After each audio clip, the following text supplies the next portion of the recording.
After leaving Vienna, and long before you come to Budapest, the Danube enters a region of singular loneliness and desolation, where its waters spread away on all sides, regardless of a main channel, and the country becomes a swamp for miles upon miles, covered by a vast sea of low willow bushes. On the big maps, this deserted area is painted in a fluffy blue, growing fainter in colour as it leaves the banks, and across it may be seen in large straggling letters the word Sumpfe, meaning marshes. In high flood, this great acreage of sand, shingle beds, and willow-grown islands is almost topped by the water. But in normal seasons, the bushes bend and rustle in the free winds, showing their silver leaves to the sunshine in an ever-moving plain of bewildering beauty. These willows never attain to the dignity of trees. They have no rigid trunks, they remain humble bushes with rounded tops and soft outline, swaying on slender stems that answer to the least pressure of the wind, supple as grasses, and so continually shifting that they somehow give the impression that the entire plain is moving and alive. For the wind sends waves rising and falling over the whole surface, waves of leaves instead of waves of water. Green swells like the sea, too, until the branches turn and lift, and then silvery white as their underside turns to the sun. Happy to slip beyond the control of the stern banks, the Danube here wanders about at will among the intricate network of channels intersecting the islands everywhere with broad avenues down which the waters pour with a shouting sound, making whirlpools, eddies, and foaming rapids, tearing at the sandy banks, carrying away masses of shore and willow clumps, and forming new islands, innumerably, which shift daily in size and shape, and possess at best an impermanent life, since the flood time obliterates their very existence. Properly speaking, this fascinating part of the river's life begins soon after leaving Pressburg, and we, in our Canadian canoe, with gypsy tent and frying pan on board, reached it on the crest of a rising flood about mid-July. That very same morning, when the sky was reddening before sunrise, we had slipped swiftly through still sleeping Vienna, leaving it a couple of hours later a mere patch of smoke against the blue hills of the Wienerwald on the horizon. We had breakfasted below Fischerament on a grove of birch trees roaring in the wind, and then had swept on the tearing current past Ort, Heinberg, Petronell, the old Roman Carnuntum of Marcus Aurelius, and so under the frowning heights of Telsen, on a spur of the Carpathians, where the march steals in quietly from the left and the frontier is crossed between Austria and Hungary. Racing along at 12 kilometers an hour soon took us well into Hungary, and the muddy waters, sure sign of flood, sent us aground on many a shingle bed and twisted us like a cork in many a sudden belching whirlpool before the towers of Pressburg, Hungarian Pozsony, showed against the sky. And then the canoe, leaping like a spirited horse, flew at top speed under the grey walls, negotiated safely the sunken chain of the Fliegende Brücke ferry, turned the corner sharply to the left, and plunged on yellow foam into the wilderness of islands, sandbanks, and swampland beyond, the land of the willows. The change came suddenly, as when a series of bioscope pictures snaps down on the streets of a town and shifts without warning into the scenery of lake and forest. We entered the land of desolation on wings, and in less than half an hour there was neither boat, nor fishing hut, nor red roof, nor any single sign of human habitation and civilization within sight. The sense of remoteness from the world of humankind, the utter isolation, the fascination of this singular world of willows, winds, and waters instantly laid its spell upon us both, so that we allowed, laughingly to one another, that we ought by rights to have held some special kind of passport to admit us, and that we had, somewhat audaciously, come without asking leave into a separate little kingdom of wonder and magic, a kingdom that was reserved for the use of others who had a right to it, with everywhere unwritten warnings to trespassers for those who had the imagination to discover them. Though still early in the afternoon, the ceaseless buffetings of a most tempestuous wind made us feel weary, and we at once began casting about for a suitable camping ground for the night. But the bewildering character of the islands made landing difficult, The swirling flood carried us inshore and then swept us out again. The willow branches tore our hands as we seized them to stop the canoe, and we pulled many a yard of sandy bank into the water before at length we shot with a great sideways blow from the wind into a backwater and managed to beach the bows in a cloud of spray. Then we lay, panting and laughing after our exertions on the hot yellow sand, sheltered from the wind, and in the full blaze of a scorching sun, a cloudless blue sky above, and an immense army of dancing, shouting willow bushes closing in from all sides, shining with spray and clapping their 1,000 little hands as though to applaud the success of our efforts. "What a river!" I said to my companion, thinking of all the way we had travelled from the source in the Black Forest, and how he had often been obliged to wade and push in the upper shallows at the beginning of June. "Won't stand much nonsense now, will it?" he said, pulling the canoe a little farther into safety up the sand and then composing himself for a nap. I lay by his side, happy and peaceful in the bath of the elements, water, wind, sand, and the great fire of the sun, thinking of the long journey that lay behind us, and of the great stretch before us to the Black Sea, and how lucky I was to have such a delightful and charming travelling companion as my friend the Swede. We had made many similar journeys together, but the Danube, more than any other river I knew, impressed us from the very beginning with its aliveness. From its tiny bubbling entry into the world among the pine-wood gardens of Donau-Eschingen, until this moment, when it began to play the great river game of losing itself among the deserted swamps, unobserved, unrestrained, it had seemed to us like following the growth of some living creature.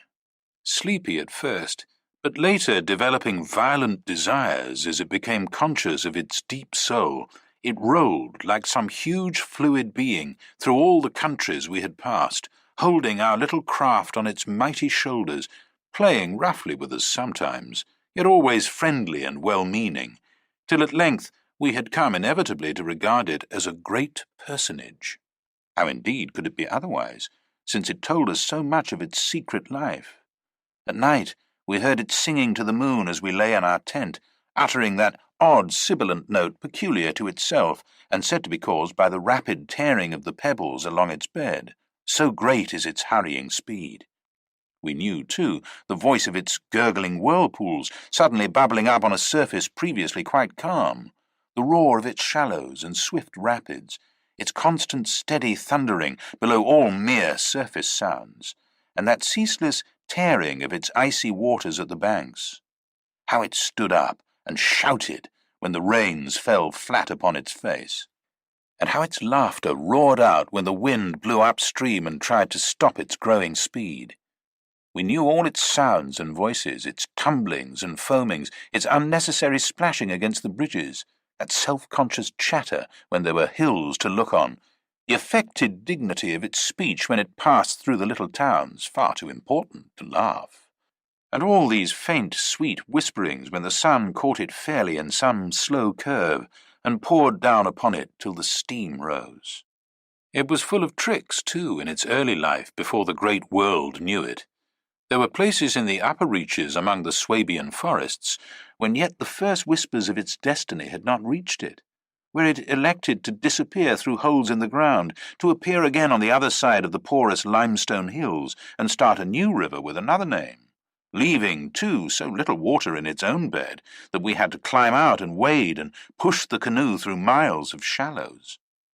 And a chief pleasure in those early days of its irresponsible youth was to lie low, like Brer Fox, just before the little turbulent tributaries came to join it from the Alps, and to refuse to acknowledge them when in, but to run for miles, side by side, the dividing line well marked, the very levels different, the Danube utterly declining to recognize the newcomer.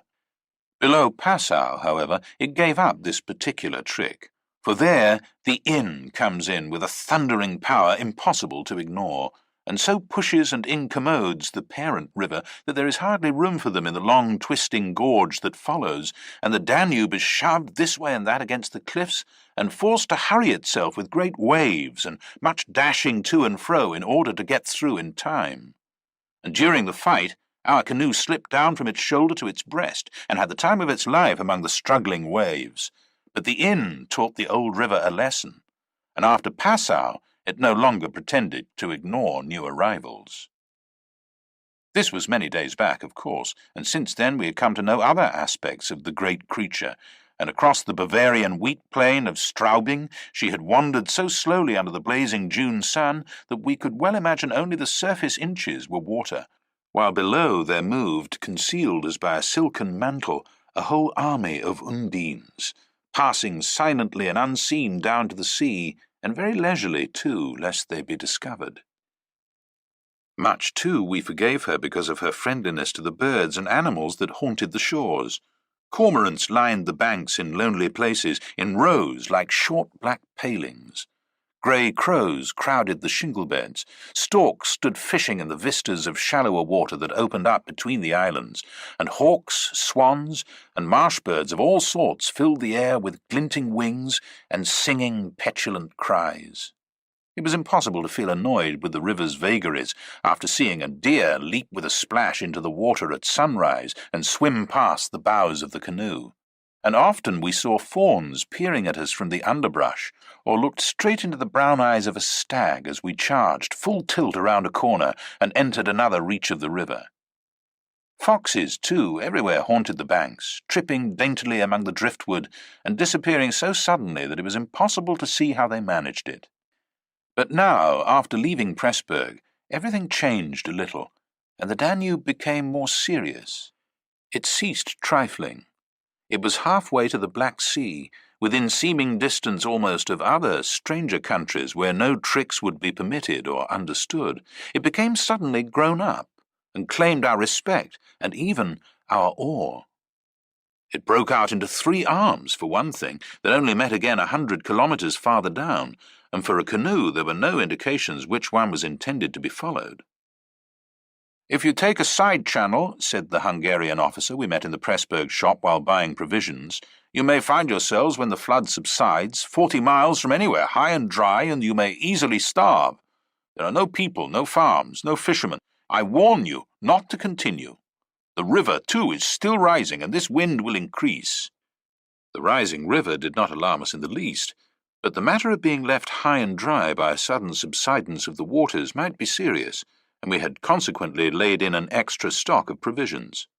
For the rest, the officer's prophecy held true, and the wind, blowing down a perfectly clear sky, increased steadily till it reached the dignity of a westerly gale. It was earlier than usual when we camped, for the sun was a good hour or 2 from the horizon, and leaving my friend still asleep on the hot sand, I wandered about in desultory examination of our hotel. The island, I found, was less than an acre in extent, a mere sandy bank standing some 2 or 3 feet above the level of the river. The far end, pointing into the sunset, was covered with flying spray, which the tremendous wind drove off the crests of the broken waves. It was triangular in shape, with the apex upstream. I stood there for several minutes, watching the impetuous crimson flood bearing down with a shouting roar, dashing in waves against the bank as though to sweep it bodily away, and then swirling by in 2 foaming streams on either side. The ground seemed to shake with the shock and rush, while the furious movement of the willow bushes as the wind poured over them increased the curious illusion that the island itself actually moved. Above, for a mile or 2, I could see the great river descending upon me. It was like looking up the slope of a sliding hill, white with foam, and leaping up everywhere to show itself to the sun. The rest of the island was too thickly grown with willows to make walking pleasant, but I made the tour nevertheless. From the lower end the light, of course, changed, and the river looked dark and angry. Only the backs of the flying waves were visible, streaked with foam, and pushed forcibly by the great puffs of wind that fell upon them from behind. For a short mile it was visible, pouring in and out among the islands, and then disappearing with a huge sweep into the willows, which closed about it like a herd of monstrous antediluvian creatures crowding down to drink. They made me think of gigantic sponge-like growths that sucked the river up into themselves. They caused it to vanish from sight. They herded there together in such overpowering numbers. Altogether, it was an impressive scene, with its utter loneliness, its bizarre suggestion. And as I gazed, long and curiously, a singular emotion began to stir somewhere in the depths of me. Midway in my delight of the wild beauty, there crept, unbidden and unexplained, a curious feeling of disquietude, almost of alarm. A rising river, perhaps, always suggests something of the ominous. Many of the little islands I saw before me would probably have been swept away by the morning. This resistless, thundering flood of water touched the sense of awe. Yet I was aware that my uneasiness lay deeper far than the emotions of awe and wonder. It was not that I felt, nor had it directly to do with the power of the driving wind, this shouting hurricane that might almost carry up a few acres of willows into the air and scatter them like so much chaff over the landscape. The wind was simply enjoying itself, for nothing rose out of the flat landscape to stop it, and I was conscious of sharing its great game with a kind of pleasurable excitement.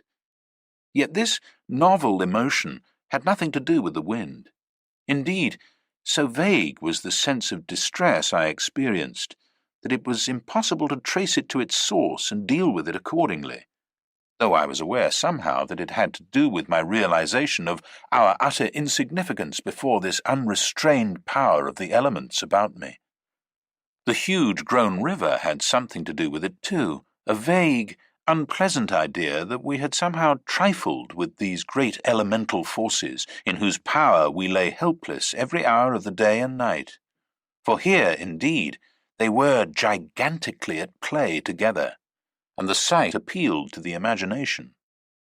But my emotion, so far as I could understand it, seemed to attach itself more particularly to the willow bushes, to these acres and acres of willows, crowding, so thickly growing there, swarming everywhere the eye could reach, pressing upon the river as though to suffocate it, standing in dense array mile after mile beneath the sky, watching, waiting, listening.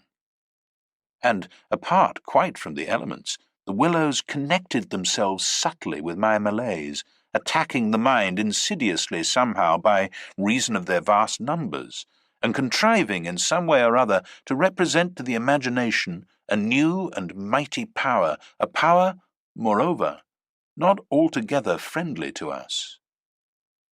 Great revelations of nature, of course, never fail to impress in one way or another, and I was no stranger to moods of the kind. Mountains overawe, and oceans terrify, while the mystery of great forests exercises a spell peculiarly its own. But all these, at one point or another, somewhere link on intimately with human life and human experience. They stir comprehensible, even if alarming, emotions. They tend, on the whole, to exalt. With this multitude of willows, however, it was something far different, I felt.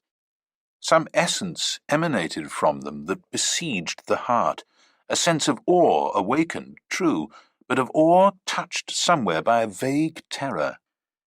Their serried ranks, growing everywhere darker about me as the shadows deepened, moving furiously yet softly in the wind, woke in me the curious and unwelcome suggestion that we had trespassed here upon the borders of an alien world, a world where we were intruders, a world where we were not wanted or invited to remain, where we ran grave risks, perhaps. The feeling, however, though it refused to yield its meaning entirely to analysis, did not at the time trouble me by passing into menace. Yet it never left me quite, even during the very practical business of putting up the tent in a hurricane of wind and building a fire for the stew-pot. It remained, just enough to bother and perplex, and to rob a most delightful camping ground of a good portion of its charm. To my companion, however, I said nothing, for he was a man I considered devoid of imagination. In the first place, I could never have explained to him what I meant, and in the second, he would have laughed stupidly at me if I had. There was a slight depression in the centre of the island, and here we pitched the tent. The surrounding willows broke the wind a bit. "A poor camp," observed the imperturbable Swede when at last the tent stood upright. "No stones and precious little firewood. I'm for moving on early tomorrow, eh? This sand won't hold anything." but the experience of a collapsing tent at midnight had taught us many devices, and we had made the cosy gypsy house as safe as possible, and then set about collecting a store of wood to last till bedtime. Willow bushes dropped no branches, and driftwood was our only source of supply. We hunted the shores pretty thoroughly. Everywhere the banks were crumbling as the rising flood tore at them and carried away great portions with a splash and a gurgle.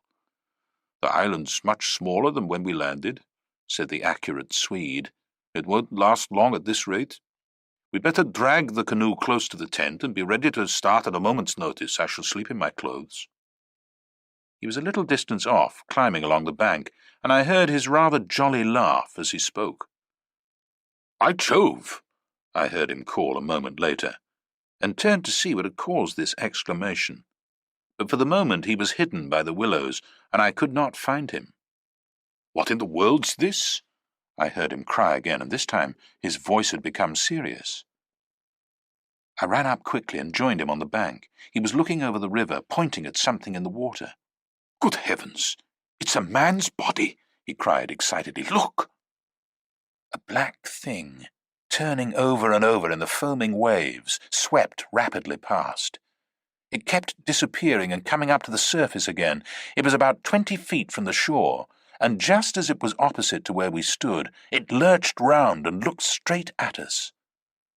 We saw its eyes reflecting the sunset, and gleaming an odd yellow as the body turned over. Then it gave a swift, gulping plunge, and dived out of sight in a flash. "An otter, by gad!" we exclaimed in the same breath, laughing. It was an otter, alive, and out on the hunt. Yet it had looked exactly like the body of a drowned man turning helplessly in the current. Far below it came to the surface once again, and we saw its black skin wet and shining in the sunlight. Then, too, just as we turned back, our arms full of driftwood, another thing happened to recall us to the riverbank. This time it really was a man, and what was more, a man in a boat. Now, a small boat on the Danube was an unusual sight at any time, but here, in this deserted region and at flood time, it was so unexpected as to constitute a real event. We stood and stared. Whether it was due to the slanting sunlight or the refraction from the wonderfully illumined water, I cannot say, but whatever the cause, I found it difficult to focus my sight properly upon the flying apparition. It seemed, however, to be a man standing upright in a sort of flat-bottomed boat, steering with a long oar, and being carried down the opposite shore at a tremendous pace. He apparently was looking across in our direction, but the distance was too great and the light too uncertain for us to make out very plainly what he was about. It seemed to me that he was gesticulating and making signs at us. His voice came across the water to us, shouting something furiously, but the wind drowned it so that no single word was audible. There was something curious about the whole appearance, man, boat, signs, voice, that made an impression on me out of all proportion to its cause. "He's crossing himself," I cried. "Look, he's making the sign of the cross." "I believe you're right," the Swede said, shading his eyes with his hand and watching the man out of sight. He seemed to be gone in a moment, melting away down there into the sea of willows, where the sun caught them in the bend of the river and turned them into a great crimson wall of beauty. Mist, too, had begun to rise, so that the air was hazy. "But what in the world is he doing at nightfall on this flooded river?" I said, half to myself. "Where is he going at such a time? And what did he mean by his signs and shouting? Do you think he wished to warn us about something?" "He saw our smoke and thought we were spirits, probably," laughed my companion. "These Hungarians believe in all sorts of rubbish. You remember the shopwoman at Pressburg warning us that no one ever landed here because it belonged to some sort of beings outside man's world? I suppose they believe in fairies and elementals, possibly demons, too. That peasant in the boat saw people on the islands for the first time in his life," he added after a slight pause. "And it scared him, that's all." The Swede's tone of voice was not convincing, and his manner lacked something that was usually there. I noted the change instantly while he talked, though without being able to label it precisely. "If they had enough imagination," I laughed loudly. I remember trying to make as much noise as I could. They might as well people a place like this with the old gods of antiquity. The Romans must have haunted all this region, more or less, with their shrines and sacred groves and elemental deities. The subject dropped, and we returned to our stew-pot, for my friend was not given to imaginative conversation as a rule. Moreover, just then I remember feeling distinctly glad that he was not imaginative. His stolid, practical nature suddenly seemed to me welcome and comforting. It was an admirable temperament, I felt.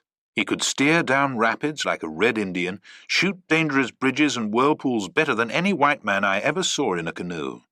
He was a grand fellow for an adventurous trip, a tower of strength when untoward things happened. I looked at his strong face and light curly hair as he staggered along under his pile of driftwood, twice the size of mine, and I experienced a feeling of relief. Yes, I was distinctly glad just then that the Swede was what he was, and that he never made remarks that suggested more than they said. "The river's still rising, though," he added, as if following out some thoughts of his own and dropping his load with a gasp. "This island will be under water in 2 days if it goes on." "I wish the wind would go down," I said. "I don't care a fig for the river." The flood, indeed, had no terrors for us. We could get off at 10 minutes' notice, and the more water the better we liked it. It meant an increasing current and the obliteration of the treacherous shingle beds that so often threatened to tear the bottom out of our canoe. Contrary to our expectations, the wind did not go down with the sun. It seemed to increase with the darkness, howling overhead and shaking the willows round us like straws. Curious sounds accompanied it sometimes, like the explosion of heavy guns, and it fell upon the water and the island in great flat blows of immense power. It made me think of the sounds a planet must make, could we only hear it, driving along through space. But the sky kept wholly clear of clouds, and soon after supper the full moon rose up in the east and covered the river and the plain of shouting willows with a light like the day. We lay on the sandy patch beside the fire, smoking, listening to the noises of the night round us, and talking happily of the journey we had already made, and of our plans ahead. The map lay spread in the door of the tent, but the high wind made it hard to study, and presently we lowered the curtain and extinguished the lantern. The firelight was enough to smoke and see each other's faces by, and the sparks flew about overhead like fireworks. A few yards beyond, the river gurgled and hissed, and from time to time a heavy splash announced the falling away of further portions of the bank. Our talk, I noticed, had to do with the faraway scenes and incidents of our first camps in the Black Forest, or of other subjects altogether remote from the present setting, for neither of us spoke of the actual moment more than was necessary, almost as though we had agreed tacitly to avoid discussion of the camp and its incidents. Neither the otter nor the boatman, for instance, received the honour of a single mention, though ordinarily these would have furnished discussion for the greater part of the evening. They were, of course, distinct events in such a place. The scarcity of wood made it a business to keep the fire going, for the wind that drove the smoke in our faces wherever we sat helped at the same time to make a forced draught. We took it in turn to make some foraging expeditions into the darkness, and the quantity the Swede brought back always made me feel that he took an absurdly long time finding it. For the fact was, I did not care much about being left alone, and it had always seemed to be my turn to grub about among the bushes or scramble along the slippery banks in the moonlight. The long day's battle with wind and water, such wind and such water, had tired us both, and an early bed was the obvious programme. Yet neither of us made the move for the tent. We lay there, tending the fire, talking in desultory fashion, peering about us into the dense willow bushes and listening to the thunder of wind and river. The loneliness of the place had entered our very bones, and silence seemed natural, for after a bit the sound of our voices became a trifle unreal and forced. Whispering would have been the fitting mode of communication, I felt, and the human voice, always rather absurd amid the roar of the elements, now carried with it something almost illegitimate. It was like talking out loud in church, or in some place where it was not lawful. perhaps not quite safe to be overheard. The eeriness of this lonely island, set among a million willows, swept by a hurricane, and surrounded by hurrying deep waters, touched us both, I fancy. Untrodden by man, almost unknown to man, it lay there beneath the moon, remote from human influence, on the frontier of another world, an alien world, a world tenanted by willows only and the souls of willows. And we, in our rashness, had dared to invade it, even to make use of it. Something more than the power of its mystery stirred in me as I lay on the sand, feet to fire, and peered up through the leaves at the stars.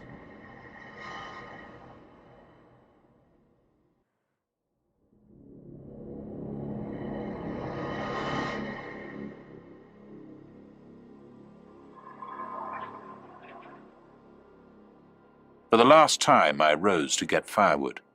"When this is burnt up," I said firmly, "I shall turn in," and my companion watched me lazily as I moved off into the surrounding shadows. For an unimaginative man, I thought, he seemed unusually receptive that night, unusually open to suggestion of things other than sensory. He, too, was touched by the beauty and loneliness of the place.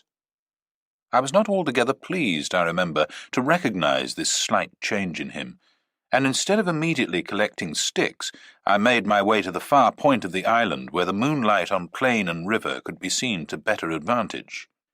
The desire to be alone had come suddenly upon me. My former dread returned in force. There was a vague feeling in me I wished to face and probe to the bottom. When I reached the point of sand jutting out among the waves, the spell of the place descended upon me with a positive shock. No mere scenery could have produced such an effect. There was something more here, something to alarm. I gazed across the waste of wild waters. I watched the whispering willows. I heard the ceaseless beating of the tireless wind, and one and all, each in its own way, stirred in me this sensation of a strange distress. But the willows especially. Forever they went on chattering and talking among themselves, laughing a little, shrilly crying out, sometimes sighing.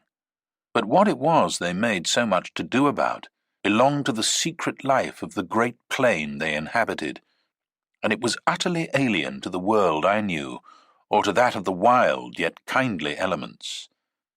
They made me think of a host of beings from another plane of life, another evolution altogether, perhaps, all discussing a mystery known only to themselves.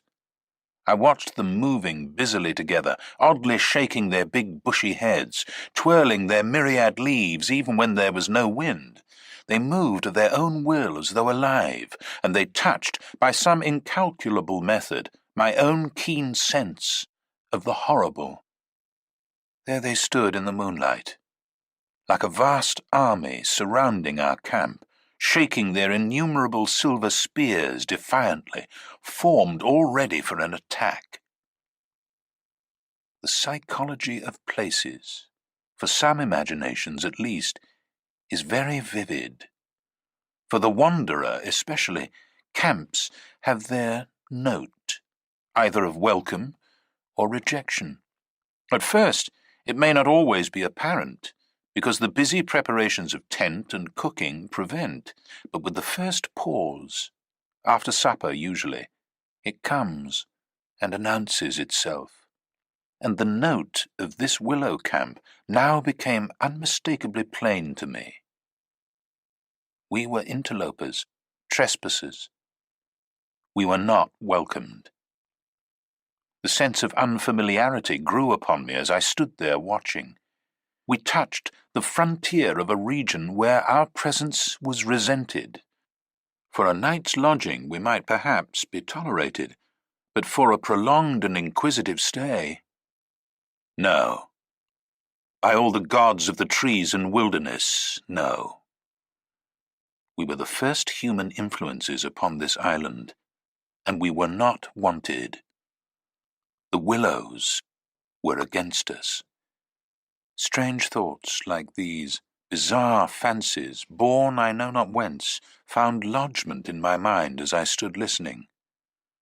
What, I thought, if, after all, these crouching willows proved to be alive? If suddenly they should rise up like a swarm of living creatures, marshalled by the gods whose territory we had invaded, sweep towards us off the vast swamps, booming overhead in the night, and then settle down. As I looked, it was so easy to imagine they actually moved, crept nearer, retreated a little, huddled together in masses, hostile, waiting for the great wind that should finally start them a-running. I could have sworn their aspect changed a little, and their ranks deepened and pressed more closely together. The melancholy shrill cry of a night-bird sounded overhead, and suddenly I nearly lost my balance as the piece of bank I stood upon fell with a great splash into the river, undermined by the flood. I stepped back just in time, and went on hunting for firewood again, half laughing at the odd fancies that crowded so thickly into my mind and cast their spell upon me. I recalled the Swede's remark about moving on next day, and I was just thinking that I fully agreed with him when I turned with a start and saw the subject of my thoughts standing immediately in front of me. He was quite close. The roar of the elements had covered his approach. "You've been gone so long," he shouted above the wind. "I thought something must have happened to you." But there was that in his tone and a certain look in his face as well that conveyed to me more than his usual words, and in a flash I understood the real reason for his coming. It was because the spell of the place had entered his soul too, and he did not like being alone. "River still rising," he cried, pointing to the flood in the moonlight, "and the wind's simply awful." He always said the same things, but it was the cry for companionship that gave the real importance to his words. "Lucky," I cried back. "Our tent's in the hollow. I think it'll hold all right." I added something about the difficulty of finding wood in order to explain my absence, but the wind caught my words and flung them across the river so that he did not hear, but just looked at me through the branches, nodding his head. "Lucky if we get away without disaster," he shouted, or words to that effect, and I remember feeling half angry with him for putting the thought into words, for it was exactly what I felt myself. There was disaster impending somewhere, and the sense of presentiment lay unpleasantly upon me. We went back to the fire and made a final blaze, poking it up with our feet. We took a last look round. But for the wind, the heat would have been unpleasant. I put this thought into words, and I remember my friend's reply struck me oddly. That he would rather have the heat, the ordinary July weather, than this diabolical wind. Everything was snug for the night, the canoe lying turned over beside the tent with both yellow paddles beneath her, the provision sack hanging from a willow stem, and the washed-up dishes removed to a safe distance from the fire, all ready for the morning meal. We smothered the embers of the fire with sand and then turned in. The flap of the tent door was up, and I saw the branches and the stars in the white moonlight. The shaking willows and the heavy buffetings of the wind against our taut little house were the last things I remembered as sleep came down and covered all with its soft, delicious forgetfulness. Suddenly I found myself lying awake, peering from my sandy mattress through the door of the tent. I looked at my watch pinned against the canvas and saw by the bright moonlight that it was past 12 o'clock, the threshold of a new day, and I had therefore slept a couple of hours. The Swede was asleep still beside me. The wind howled as before. Something plucked at my heart and made me feel afraid. There was a sense of disturbance in my immediate neighborhood. I sat up quickly and looked out. The trees were swaying violently to and fro as the gusts smote them, but our little bit of green canvas lay snugly safe in the hollow, for the wind passed over it without meeting enough resistance to make it vicious. The feeling of disquietude did not pass, however, and I crawled quietly out of the tent to see if our belongings were safe. I moved carefully so as not to waken my companion. A curious excitement was on me. I was halfway out, kneeling on all fours, when my eye first took in that the tops of the bushes opposite, with their moving tracery of leaves, made shapes against the sky. I sat back on my haunches and stared.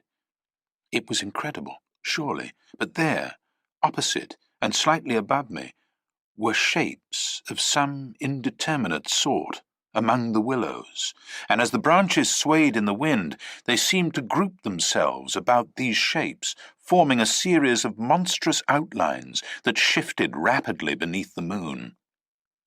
Close, about 50 feet in front of me, I saw these things. My first instinct was to waken my companion that he too might see them, but something made me hesitate. The sudden realization, probably, that I should not welcome corroboration. And meanwhile, I crouched there, staring in amazement, with smarting eyes. I was wide awake.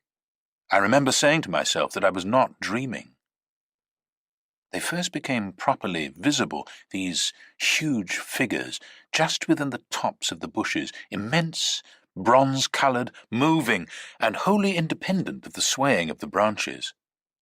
I saw them plainly, and noted, now I came to examine them more calmly, that they were very much larger than human, and indeed that something in their appearance proclaimed them to be not human at all. Certainly they were not merely the moving tracery of the branches against the moonlight. They shifted independently. They rose upwards in a continuous stream from earth to sky, vanishing utterly as soon as they reached the dark of the sky. They were interlaced one with another, making a great column, and I saw their limbs and huge bodies melting in and out of each other, forming this serpentine line that bent and swayed and twisted spirally with the contortions of the wind-tossed trees. They were nude, fluid shapes, passing up the bushes, within the leaves almost, rising up in a living column into the heavens. Their faces I never could see. Unceasingly, they poured upwards, swaying in great bending curves, with a hue of dull bronze upon their skins. I stared, trying to force every atom of vision from my eyes. For a long time I thought they must every moment disappear and resolve themselves into the movements of the branches and prove to be an optical illusion. I searched everywhere for a proof of reality, when all the while I understood quite well that the standard of reality had changed. For the longer I looked, the more certain I became that these figures were real and living, though perhaps not according to the standards that the camera and the biologist would insist upon. Far from feeling fear, I was possessed with a sense of awe and wonder such as I have never known. I seemed to be gazing at the personified elemental forces of this haunted and primeval region. Our intrusion had stirred the powers of the place into activity. It was we who were the cause of the disturbance, and my brain filled to bursting with stories and legends of the spirits and deities of places that have been acknowledged and worshipped by men in all ages of the world's history. But before I could arrive at any possible explanation, something impelled me to go farther out, and I crept forward on the sand and stood upright. I felt the ground still warm under my bare feet, the wind tore at my hair and face, and the sound of the river burst upon my ears with a sudden roar. These things, I knew, were real, and proved that my senses were acting normally, yet the figures still rose from earth to heaven, silent, majestically, in a great spiral of grace and strength that overwhelmed me at length with a genuine deep emotion of worship. I felt that I must fall down and worship. Absolutely worship. Perhaps in another minute I might have done so, when a gust of wind swept against me with such force that it blew me sideways, and I nearly stumbled and fell. It seemed to shake the dream violently out of me. At least it gave me another point of view, somehow. The figures still remained, still ascended into heaven from the heart of the night, but my reason at last began to assert itself. It must be a subjective experience, I argued, none the less real for that, but still subjective. The moonlight and the branches combined to work out these pictures upon the mirror of my imagination, and for some reason I projected them outwards and made them appear objective. I knew this must be the case, of course. I took courage and began to move forward across the open patches of sand. By Jove, though, was it all hallucination? Was it merely subjective? Did not my reason argue in the old futile way from the little standard of the known? I only know that great column of figures ascended darkly into the sky for what seemed a very long period of time, and with a very complete measure of reality, as most men are accustomed to gauge reality. Then suddenly they were gone. And once they were gone, and the immediate wonder of their great presence had passed, fear came down upon me with a cold rush. The esoteric meaning of this lonely and haunted region suddenly flamed up within me, and I began to tremble dreadfully. I took a quick look round, a look of horror that came near to panic, calculating vainly ways of escape, and then, realizing how helpless I was to achieve anything really effective, I crept back silently into the tent, and lay down again upon my sandy mattress, first lowering the door-curtain to shut out the sight of the willows in the moonlight, and then burying my head as deeply as possible beneath the blankets to deaden the sound of the terrifying wind. As though further to convince me that I had not been dreaming, I remember that it was a long time before I fell again into a troubled and restless sleep, and even then only the upper crust of me slept. And underneath there was something that never quite lost consciousness, but lay alert and on the watch. But this second time I jumped up with a genuine start of terror. It was neither the wind nor the river that woke me, but the slow approach of something that caused the sleeping portion of me to grow smaller and smaller, till at last it vanished altogether, and I found myself sitting bolt upright, listening. Outside there was a sound of multitudinous little patterings. They had been coming, I was aware, for a long time, and in my sleep they had first become audible. I sat there, nervously wide awake, as though I had not slept at all. It seemed to me that my breathing came with difficulty, and that there was a great weight upon the surface of my body.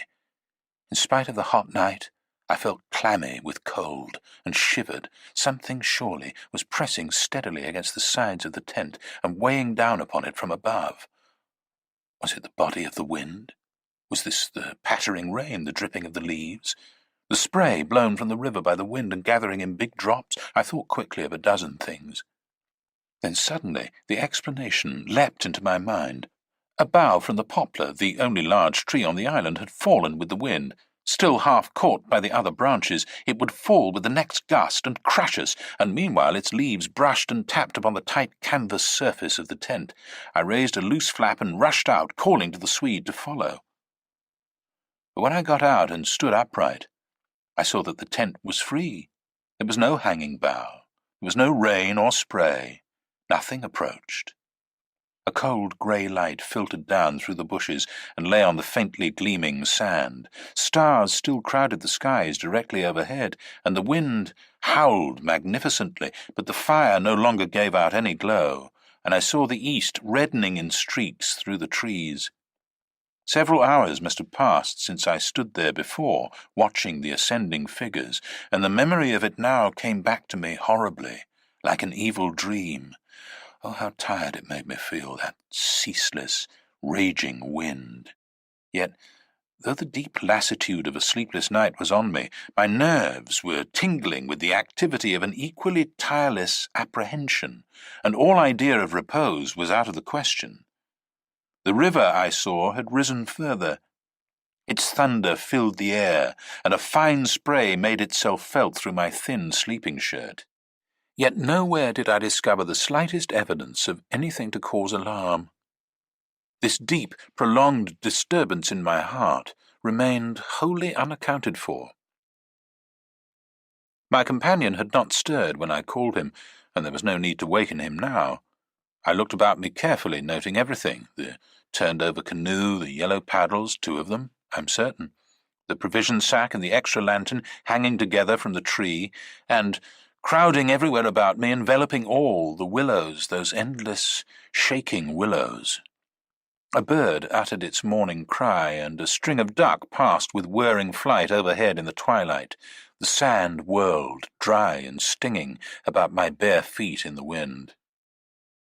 I walked round the tent and then went out a little way into the bush so that I could see across the river to the farther landscape, and the same profound yet indefinable emotion of distress seized upon me again as I saw the interminable sea of bushes stretching to the horizon, looking ghostly and unreal in the wan light of dawn.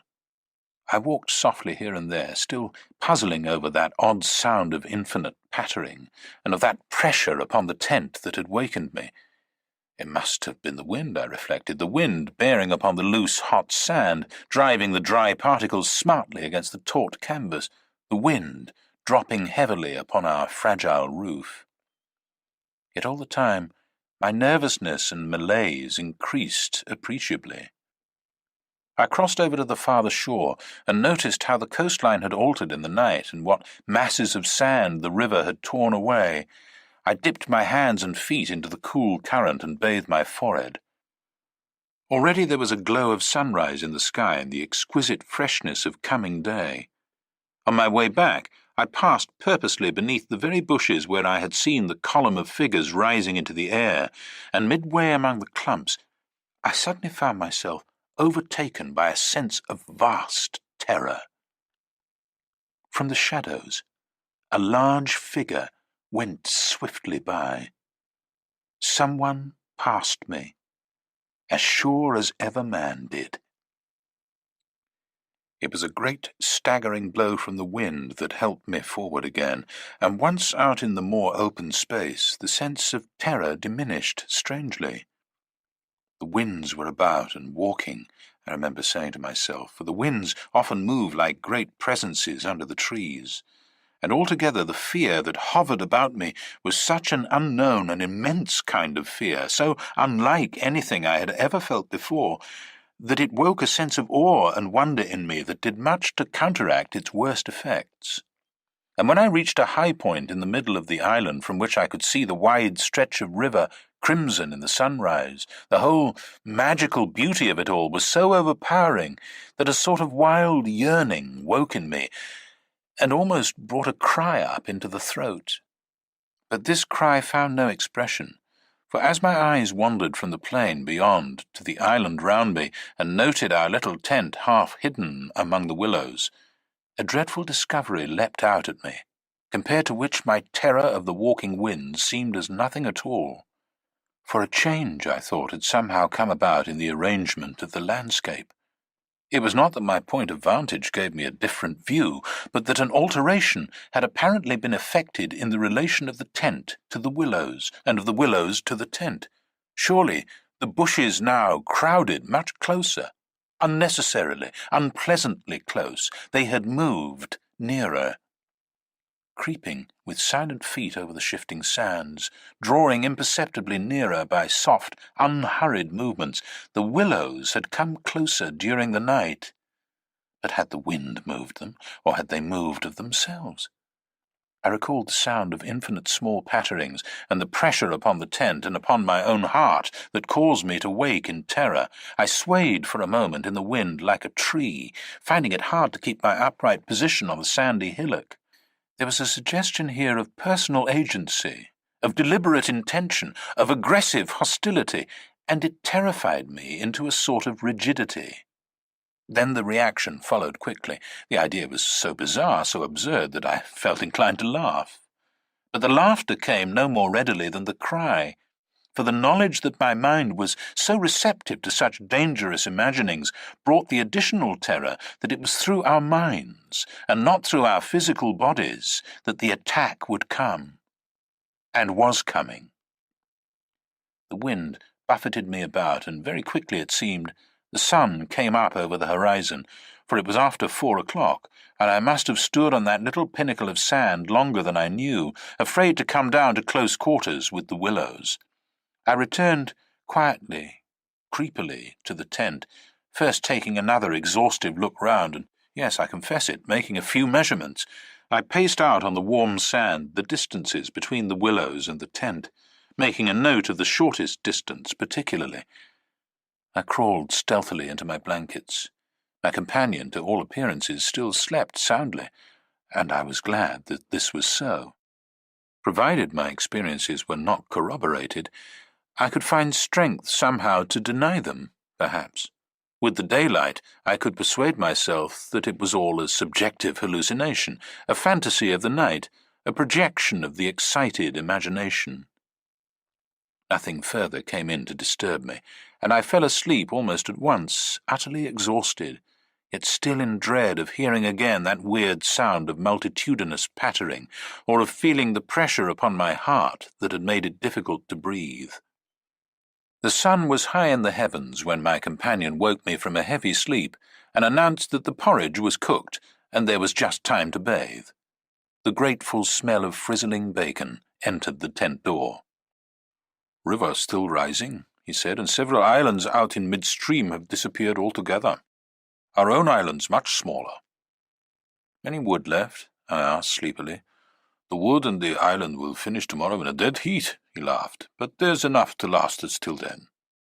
I plunged in from the point of the island, which had indeed altered a lot in size and shape during the night, and was swept down in a moment to the landing place opposite the tent. The water was icy, and the banks flew by like the country from an express train. Bathing under such conditions was an exhilarating operation, and the terror of the night seemed cleansed out of me by a process of evaporation in the brain. The sun was blazing hot, not a cloud showed itself anywhere. The wind, however, had not abated one little jot. Quite suddenly, then, the implied meaning of the Swede's words flashed across me, showing that he no longer wished to leave post-haste, and had changed his mind. Enough to last till tomorrow. He assumed we should stay on the island another night. It struck me as odd. The night before he was so positive the other way. How had the change come about?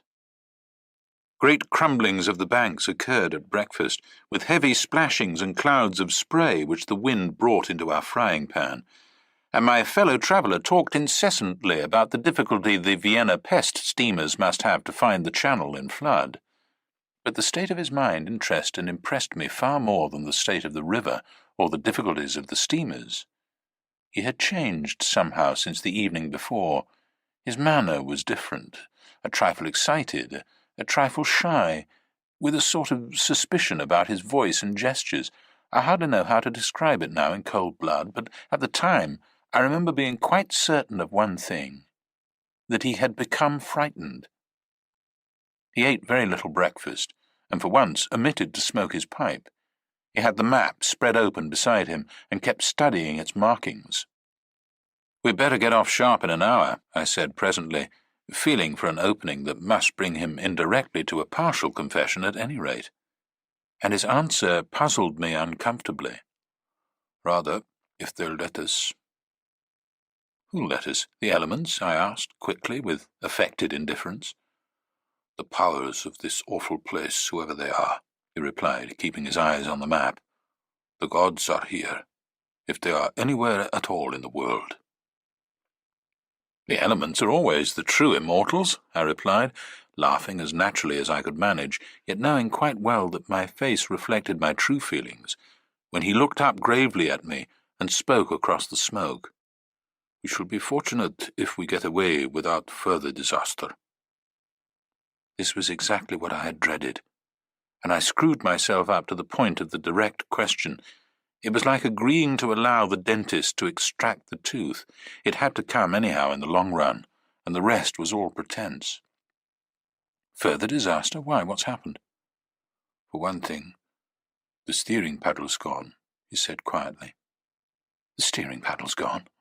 I repeated, greatly excited, for this was our rudder, and the Danube in flood without a rudder was suicide. "But what—" "And there's a tear in the bottom of the canoe," he added, with a genuine little tremor in his voice. I continued staring at him, able only to repeat the words in his face somewhat foolishly. There, in the heat of the sun and on this burning sand, I was aware of a freezing atmosphere descending round us. I got up to follow him, for he merely nodded his head gravely and led the way towards the tent a few yards on the other side of the fireplace. The canoe still lay there as I had seen her in the night, ribs uppermost, the paddles, or rather the paddle, on the sand beside her. "There is only one," he said, stooping to pick it up, "and here's the rent in the baseboard." It was on the tip of my tongue to tell him that I had clearly noticed 2 paddles a few hours before, but a second impulse made me think better of it, and I said nothing. I approached to see. There was a long, finely made tear in the bottom of the canoe, where a little slither of wood had been neatly taken clean out. It looked as if the tooth of a sharp rock or snag had eaten down her length, and investigation showed that the hole went through. Had we launched out in her without observing it, we must inevitably have foundered.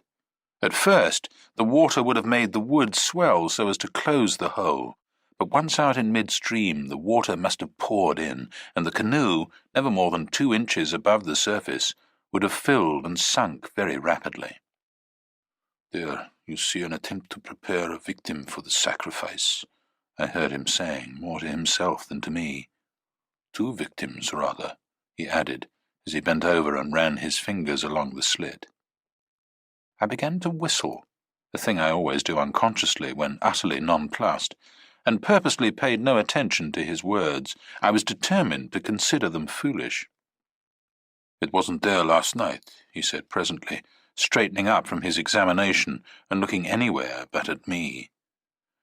"Oh, you must have scratched her in landing, of course," I stopped whistling to say. "The stones are very sharp." I stopped abruptly, for at that moment he turned round and met my eye squarely. I knew just as well as he did how impossible my explanation was. There were no stones, to begin with. "And then there's this to explain, too," he added quietly, handing me the paddle and pointing to the blade.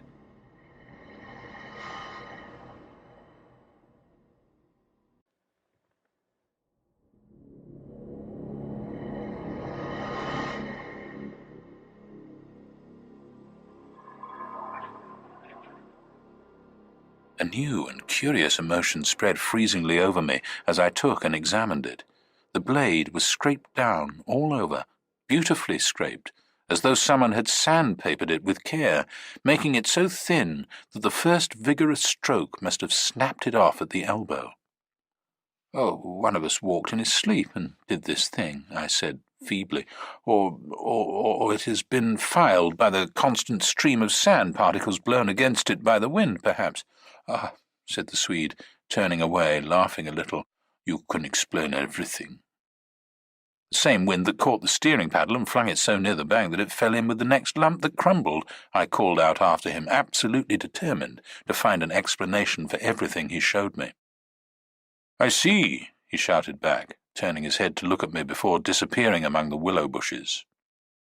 Once alone with these perplexing evidences of personal agency, I think my first thoughts took the form of, one of us must have done this thing, and it certainly was not I. But my second thought decided how impossible it was to suppose, under all the circumstances, that either of us had done it, that my companion, the trusted friend of a dozen similar expeditions, could have knowingly had a hand in it, was a suggestion not to be entertained for a moment. Equally absurd seemed the explanation that this imperturbable and densely practical nature had suddenly become insane and was busied with insane purposes. Yet the fact remained that what disturbed me most, and kept my fear actively alive even in this blaze of sunshine and wild beauty, was the clear certainty that some curious alteration had come about in his mind, that he was nervous, timid, suspicious, aware of goings-on he did not speak about, watching a series of secret and hitherto unmentionable events, waiting, in a word, for a climax that he expected, and I thought expected very soon. This grew up in my mind intuitively. I hardly knew how. I made a hurried examination of the tent and its surroundings, but the measurements of the night remained the same. There were deep hollows formed in the sand, I now noticed for the first time, basin-shaped and of various depths and sizes, varying from that of a teacup to a large bowl. The wind, no doubt, was responsible for these miniature craters, just as it was for lifting the paddle and tossing it towards the water. The rent in the canoe was the only thing that seemed quite inexplicable. And after all, it was conceivable that a sharp point had caught it when we landed. The examination I made of the shore did not assist this theory, but all the same I clung to it with that diminishing portion of my intelligence which I called my reason. An explanation of some kind was an absolute necessity, just as some working explanation of the universe is necessary, however absurd, to the happiness of every individual who seeks to do his duty in the world and face the problems of life. The simile seemed to me at the time an exact parallel. I at once set the pitch melting, and presently the Swede joined me at the work, though under the best conditions in the world the canoe could not be safe for travelling till the following day. I drew his attention casually to the hollows in the sand. "Yes," he said, "I know. They're all over the island, but you can explain them, no doubt." "Wind, of course," I answered without hesitation. "Have you never watched those little whirlwinds in the street that twist and twirl everything into a circle? This sand's loose enough to yield, that's all." He made no reply, and we worked on in silence for a bit. I watched him surreptitiously all the time, and I had an idea he was watching me. He seemed, too, to be always listening attentively to something I could not hear, or perhaps for something that he expected to hear, for he kept turning about and staring into the bushes and up into the sky, and out across the water where it was visible through the openings among the willows. Sometimes he even put his hand to his ear and held it there for several minutes. He said nothing to me, however, about it, and I asked no questions. And meanwhile, as he mended that torn canoe with the skill and address of a Red Indian, I was glad to notice his absorption in the work, for there was a vague dread in my heart that he would speak of the changed aspect of the willows. And if he had noticed that, my imagination could no longer be held a sufficient explanation of it. At length, after a long pause, he began to talk. "Queer thing," he added in a hurried sort of voice, as though he wanted to say something and get it over. "Queer thing, I mean, about that otter last night." I had expected something so totally different that he caught me with surprise, and I looked up sharply. "Shows how lonely this place is. Otters are awfully shy things." "I don't mean that, of course," he interrupted. "I mean, did you think it really was an otter?" "What else, in the name of heaven, what else?" "You know, I saw it before you did, and at first it seemed so much bigger than an otter." "The sunset as you looked upstream magnified it, or something," I replied. He looked at me absently a moment, as though his mind were busy with other thoughts. "It had such extraordinary yellow eyes," he went on half to himself. "That was the sun, too," I laughed a trifle boisterously. "I suppose you'll wonder next if that fellow in the boat—" I suddenly decided not to finish the sentence. He was in the act again of listening, turning his head to the wind, and something in the expression of his face made me halt. The subject dropped, and we went on with our caulking. Apparently he had not noticed my unfinished sentence. 5 minutes later, however, he looked at me across the canoe, the smoking pitch in his hand, his face exceedingly grave. "I did rather wonder, if you want to know," he said slowly, "what that thing in the boat was.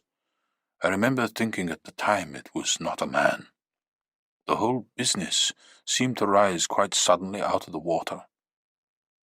I laughed again, boisterously in his face, but this time there was impatience and a strain of anger, too, in my feeling.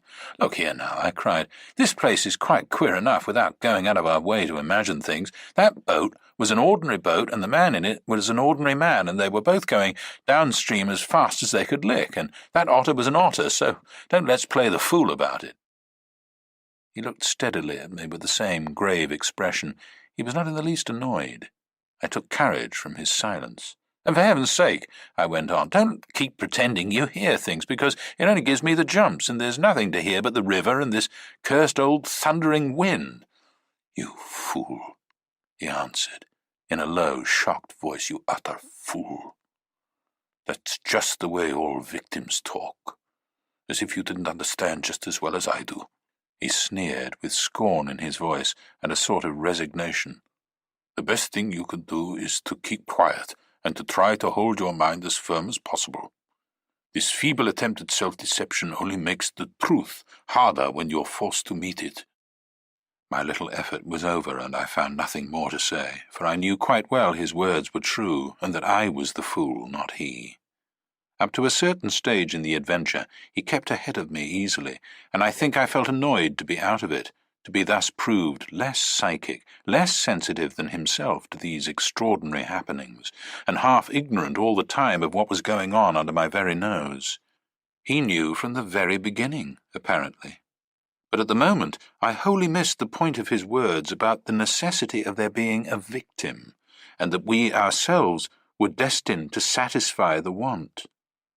I dropped all pretence thenceforward, but thenceforward likewise my fear increased steadily to the climax.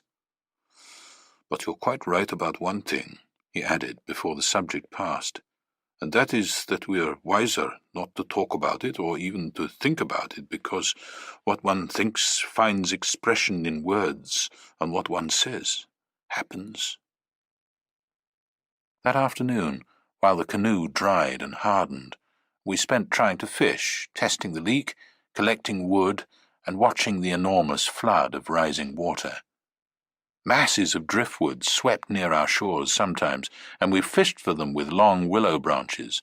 The island grew perceptibly smaller as the banks were torn away with great gulps and splashes. The weather kept brilliantly fine till about 4 o'clock, and then for the first time for 3 days the wind showed signs of abating. Clouds began to gather in the southwest, spreading thence slowly over the sky. This lessening of the wind came as a great relief, for the incessant roaring, banging, and thundering had irritated our nerves, yet the silence that came about 5 o'clock with its sudden cessation was in a manner quite as oppressive. The booming of the river had everything in its own way then. It filled the air with deep murmurs, more musical than the wind noises, but infinitely more monotonous. The wind held many notes, rising, falling, always beating out some sort of great elemental tune, whereas the river's song lay between 3 notes at most, dull pedal notes, that held a lugubrious quality foreign to the wind, and somehow seemed to me, in my then nervous state, to sound wonderfully well the music of doom. It was extraordinary, too, how the withdrawal suddenly of bright sunlight took everything out of the landscape that made for cheerfulness. And since this particular landscape had already managed to convey the suggestion of something sinister, the change, of course, was all the more unwelcome and noticeable. For me, I know, the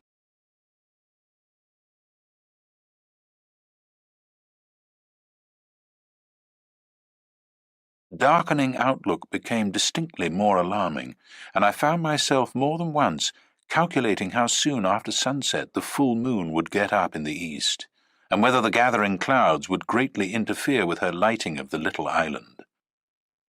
With this general hush of the wind, though it still indulged in occasional brief gusts, the river seemed to me to grow blacker, the willows to stand more densely together. The latter, too, kept up a sort of independent movement of their own, rustling among themselves when no wind stirred, and shaking oddly from the roots upwards. When common objects in this way become charged with the suggestion of horror, they stimulate the imagination far more than things of unusual appearance. And these bushes, crowding huddled about us, assumed for me in the darkness a bizarre grotesquerie of appearance that lent to them somehow the aspect of purposeful and living creatures. Their very ordinariness, I felt, masked what was malignant and hostile to us. The forces of the region drew nearer with the coming of night. They were focusing upon our island, and more particularly upon ourselves. For thus, somehow, in the terms of the imagination, did my really indescribable sensations in this extraordinary place present themselves. I had slept a good deal in the early afternoon, and had thus recovered somewhat from the exhaustion of a disturbed night, but this only served apparently to render me more susceptible than before to the obsessing spell of the haunting. I fought against it, laughing at my feelings as absurd and childish, with very obvious physiological explanations, yet, in spite of every effort, they gained in strength upon me, so that I dreaded the night as a child lost in a forest must dread the approach of darkness. The canoe we had carefully covered with a waterproof sheet during the day, and the one remaining paddle had been securely tied by the Swede to the base of a tree, lest the wind should rob us of that too. From 5 o'clock onwards, I busied myself with the stew pot and preparations for dinner, it being my turn to cook that night.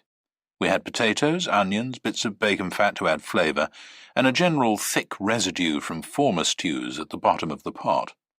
With black bread broken up into it, the result was most excellent, and it was followed by a stew of plums with sugar and a brew of strong tea with dried milk. A good pile of wood lay close at hand, and the absence of wind made my duties easy. My companion sat lazily watching me, dividing his attentions between cleaning his pipe and giving useless advice, an admitted privilege of the off-duty man. He had been very quiet all the afternoon, engaged in re-caulking the canoe, strengthening the tent ropes, and fishing for driftwood while I slept. No more talk about undesirable things had passed between us, and I think his only remarks had to do with the gradual destruction of the island, which he declared was not fully a third smaller than when we first landed. The pot had just begun to bubble when I heard his voice calling to me from the bank, where he had wandered away without my noticing. I ran up. "Come and listen," he said, "and see what you make of it." He held his hand cup-wise to his ear, as so often before. "Now do you hear anything?" he asked, watching me curiously. We stood there, listening attentively together. At first, I heard only the deep note of the water and the hissings rising from its turbulent surface. The willows, for once, were motionless and silent. Then a sound began to reach my ears faintly, a peculiar sound, something like the humming of a distant gong. It seemed to come across to us in the darkness from the waste of swamps and willows opposite. It was repeated at regular intervals, but it was certainly neither the sound of a bell nor the hooting of a distant steamer. I can liken it to nothing so much as to the sound of an immense gong, suspended far up in the sky, repeating incessantly its muffled metallic note, soft and musical, as it was repeatedly struck. My heart quickened as I listened. "I've heard it all day," said my companion. "While you slept this afternoon it came all round the island. I hunted it down, but could never get near enough to localize it correctly. Sometimes it was overhead, and sometimes it seemed under the water. Once or twice, too, I could have sworn it was not outside at all, but within myself, you know, the way a sound in the fourth dimension is supposed to come." I was too much puzzled to pay much attention to his words. I listened carefully, striving to associate it with any known familiar sound I could think of, but without success. It changed in the direction, too, coming nearer and then sinking utterly away into remote distance. I cannot say that it was ominous in quality, because to me it seemed distinctly musical. Yet I must admit it set going a distressing feeling that made me wish I had never heard it. "The wind blowing in those sand funnels," I said, determined to find an explanation, "or the bushes rubbing together after the storm, perhaps." "It comes off the whole swamp," my friend answered. "It comes from everywhere at once." He ignored my explanations. "It comes from the willow bushes somehow." "But now the wind has dropped," I objected. "The willows can hardly make a noise by themselves, can they?" His answer frightened me, first because I had dreaded it, and secondly because I knew intuitively it was true. "It is because the wind has dropped we now hear it. It was drowned before. It is the cry, I believe, of the—" I dashed back to my fire, warned by the sound of bubbling that the stew was in danger, but determined at the same time to escape further conversation. I was resolute, if possible, to avoid the exchanging of views. I dreaded, too, that he would begin about the gods or the elemental forces or something else disquieting, and I wanted to keep myself well in hand for what might happen later. There was another night to be faced before we escaped from this distressing place, and there was no knowing yet what it might bring forth. "Come and cut up bread for the pot," I called to him, vigorously stirring the appetizing mixture. That stew pot held sanity for us both, and the thought made me laugh. He came over slowly and took the provision sack from the tree, fumbling in its mysterious depths, and then emptying the entire contents upon the ground sheet at his feet. "Hurry up," I cried, "it's boiling." The Swede burst out into a roar of laughter that startled me. It was forced laughter, not artificial exactly, but mirthless. "There's nothing here," he shouted, holding his sides. "Bread, I mean." "It's gone. There is no bread. They've taken it." I dropped the long spoon and ran up.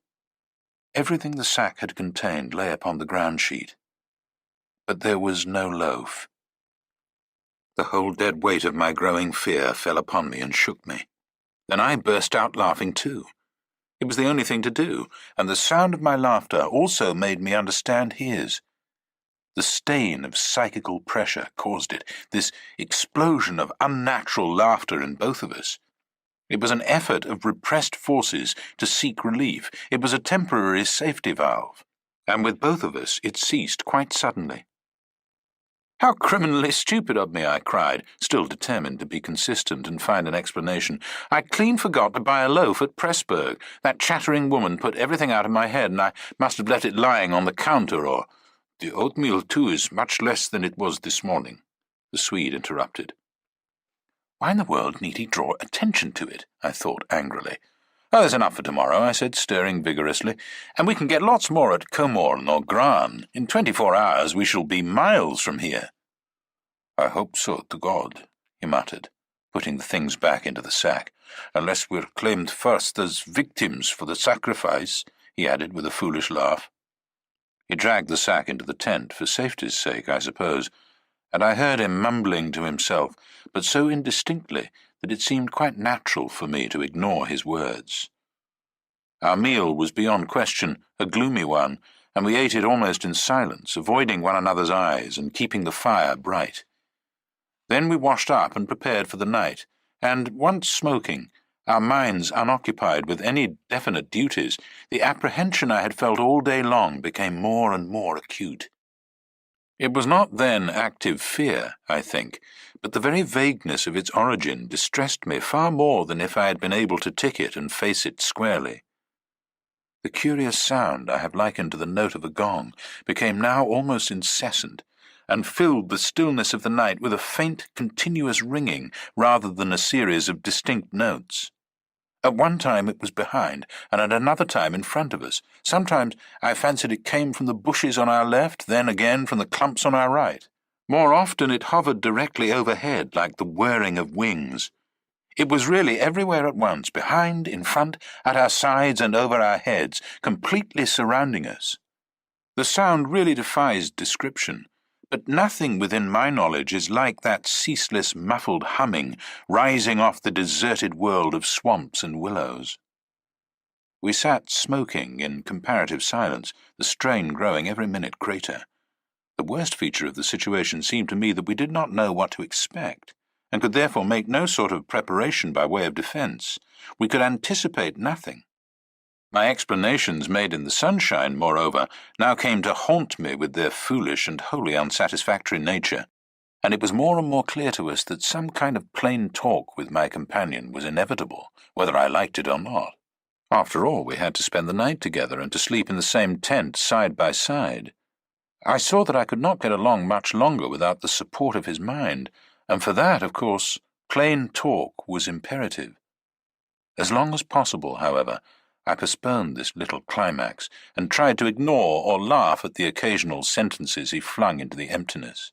Some of these sentences, moreover, were confoundedly disquieting to me, coming as they did to corroborate much that I felt myself. Corroboration, too, which made it so much more convincing, from a totally different point of view. He composed such curious sentences, and hurled them at me in such an inconsequential sort of way, as though his main line of thought was secret to himself, and these fragments were mere bits he found it impossible to digest. He got rid of them by uttering them. Speech relieved him. It was like being sick. "There are things about us, I'm sure, that make for disorder. Disintegration, destruction, our destruction," he said once, while the fire blazed between us. We've strayed out of a safe line somewhere. And another time, when the gong sounds had come nearer, ringing much louder than before and directly over our heads, he said, as though talking to himself, "I don't think a gramophone would show any record of that. The sound doesn't come to me by the ears at all. The vibrations reach me in another manner altogether and seem to be within me, which is precisely how a fourth-dimensional sound might be supposed to make itself heard." I purposely made no reply to this, but I sat up a little closer to the fire and peered about me into the darkness. The clouds were massed all over the sky, and no trace of moonlight came through. Very still, too, everything was, so that the river and the frogs had things all their own way.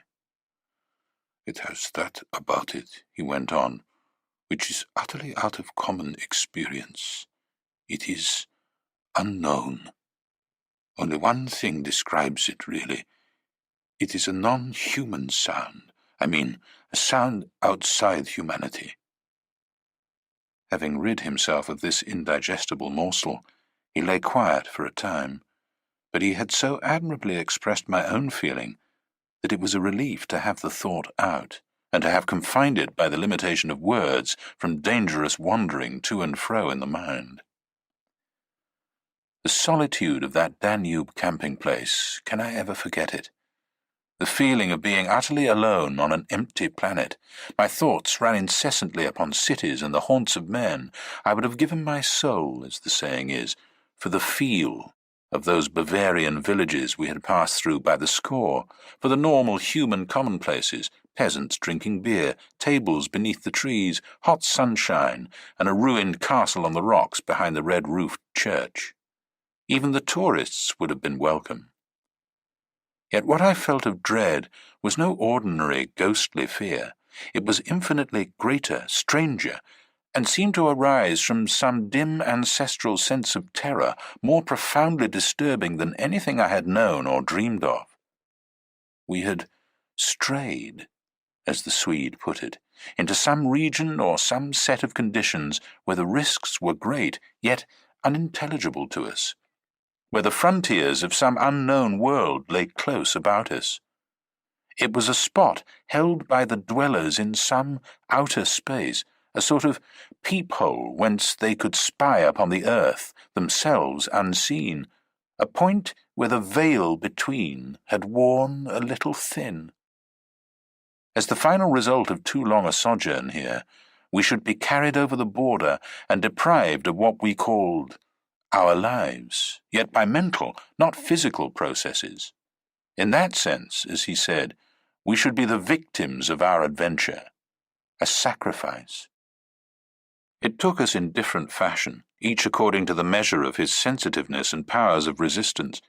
I translated it vaguely into a personification of the mightily disturbed elements, investing them with the horror of a deliberate and malefic purpose, resentful of our audacious intrusion into their breeding place, whereas my friend threw it into the unoriginal form at first of a trespass on some ancient shrine, some place where the old gods still held sway, where the emotional forces of former worshippers still clung, and the ancestral portion of him yielded to the old pagan spell. At any rate, here was a place unpolluted by men, kept clean by the winds from coarsening human influences, a place where spiritual agencies were within reach and aggressive. Never, before or since, have I been so attacked by indescribable suggestions of a beyond region, of another scheme of life, another revolution not parallel to the human. And in the end, our minds would succumb under the weight of the awful spell, and we should be drawn across the frontier into their world. Small things testified to the amazing influence of the place, and now, in the silence round the fire, they allowed themselves to be noted by the mind. The very atmosphere had proved itself a magnifying medium to distort every indication. The otter rolling in the current, the hurrying boatman making signs, the shifting willows, one and all had been robbed of its natural character and revealed in something of its other aspect, as it existed across the border to that other region. And this changed aspect, I felt, was now not merely to me, but to the race. The whole experience, whose verge we touched, was unknown to humanity at all. It was a new order of experience, and in the true sense of the word, unearthly. It's the deliberate, calculating purpose that reduces one's courage to zero, the Swede said suddenly, as if he had been actually following my thoughts. Otherwise, imagination might count for much. But the paddle, the canoe, the lessening food— Haven't I explained all that once? I interrupted viciously. You have, he answered dryly. You have indeed. He made other remarks, too, as usual, about what he called the plain determination to provide a victim. But having now arranged my thoughts better, I recognized that this was simply the cry of his frightened soul against the knowledge that he was being attacked in a vital part, and that he would be somehow taken or destroyed.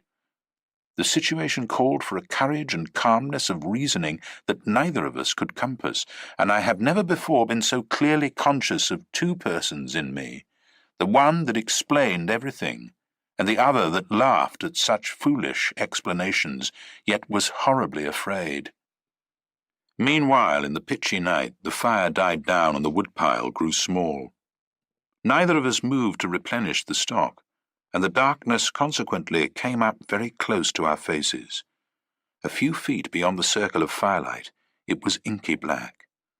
Occasionally a stray puff of wind set the willows shivering about us, but apart from this not very welcome sound, a deep and depressing silence reigned, broken only by the gurgling of the river and the humming in the air overhead.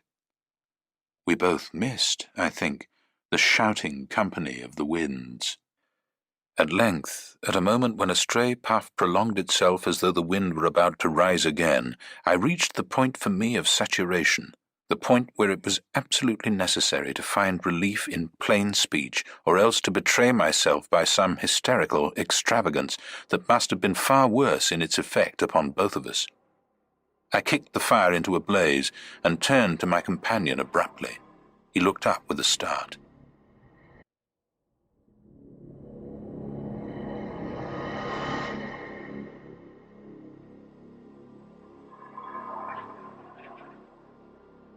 I can't disguise it any longer, I said. I don't like this place, and the darkness, and the noises, and the awful feelings I get. There's something here that beats me utterly. I'm in a blue funk, and that's the plain truth. If the other shore was different, I swear I'd be inclined to swim for it. The Swede's face turned very white beneath the deep tan of sun and wind. He stared straight at me and answered quietly, but his voice betrayed his huge excitement by its unnatural calmness. For the moment, at any rate, he was the strong man of the two. He was more phlegmatic, for one thing. It's not a physical condition we can escape from by running away, he replied in the tone of a doctor diagnosing some grave disease. We must sit tight and wait. There are forces close here that could kill a herd of elephants in a second, as easily as you or I could squash a fly.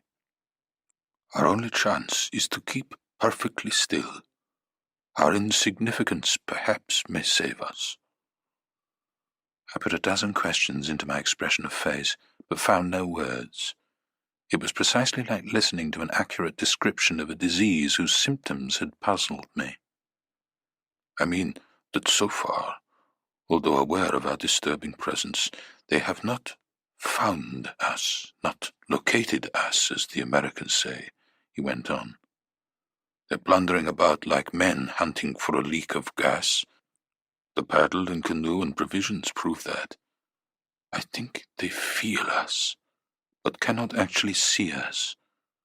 We must keep our minds quiet. It's our minds they feel. We must control our thoughts, or it's all up with us. Death, you mean? I stammered, icy with the horror of his suggestion. Worse by far, he said. Death, according to one's beliefs, means either annihilation or release from the limitations of the senses, but it involves no change of character. You don't suddenly alter just because the body's gone. But this means a radical alteration, a complete change, a horrible loss of oneself by substitution, far worse than death, and not even annihilation. We happen to have camped in a spot where their region touches ours, where the veil between us has worn thin. Horrors. He was using my very own phrase, my actual words, so that they are aware of our being in their neighborhood. But who are aware? I asked. I forgot the shaking of the willows and the windless calm, the humming overhead, everything except that I was waiting for an answer that I dreaded more than I can possibly explain. He lowered his voice at once to reply, leaning forward a little over the fire, an indefinable change in his face that made me avoid his eyes and look down upon the ground. All my life, he said, I've been strangely vividly conscious of another region, not far removed from our own world in one sense, yet wholly different in kind, where great things go on unceasingly, where immense and terrible personalities hurry by, intent on vast purposes, compared to which earthly affairs, the rise and fall of nations, the destinies of empires, the fate of armies and continents, are all as dust in the balance. Vast purposes, I mean, that deal directly with the soul, and not indirectly with mere expressions of the soul. I suggest just now, I began, seeking to stop him, feeling as though I was face to face with a madman, but he instantly overbore me with his torrent that had to come. You think, he said, it is the spirit of the elements, and I thought perhaps it was the old gods, but I tell you now, it is neither. These would be comprehensible entities, for they have relations with men depending upon them for worship or sacrifice, whereas these beings who are now about us have absolutely nothing to do with mankind, and it is mere chance that their space happens just at this spot to touch our own. The mere conception, which his words somehow made so convincing as I listened to them there in the dark stillness of that lonely island, set me shaking a little all over. I found it impossible to control my movements. And what do you propose? I began again. A sacrifice, a victim, might save us by distracting them until we could get away, he went on, just as the wolves stopped to devour the dogs and give the sleigh another start. But I see no chance of any other victim now. I stared blankly at him. The gleam in his eye was dreadful. Presently he continued. It's the willows, of course. The willows mask the others, but the others are feeling about for us. If we let our minds betray our fear, we're lost utterly. He looked at me with an expression so calm, so determined, so sincere, that I no longer had any doubts as to his sanity. He was as sane as any man ever was. If we can hold out through the night, he added, we may get off in the daylight unnoticed, or rather, undiscovered. But you really think a sacrifice would... That gong-like humming came down very close over our heads as I spoke, but it was my friend's scared face that really stopped my mouth. Hush, he whispered, holding up his hand. Do not mention them more than you can help. Do not refer to them by name. The name is to reveal. It is the inevitable clue, and our only hope lies in ignoring them, in order that they may ignore us. Even in thought? He was extraordinarily agitated, especially in thought. Our thoughts make spirals in their world. We must keep them out of our minds, at all costs, if possible. I raked the fire together to prevent the darkness having everything its own way. I never longed for the sun as I longed for it then, in the awful blackness of that summer night. Were you awake all last night? He went on suddenly.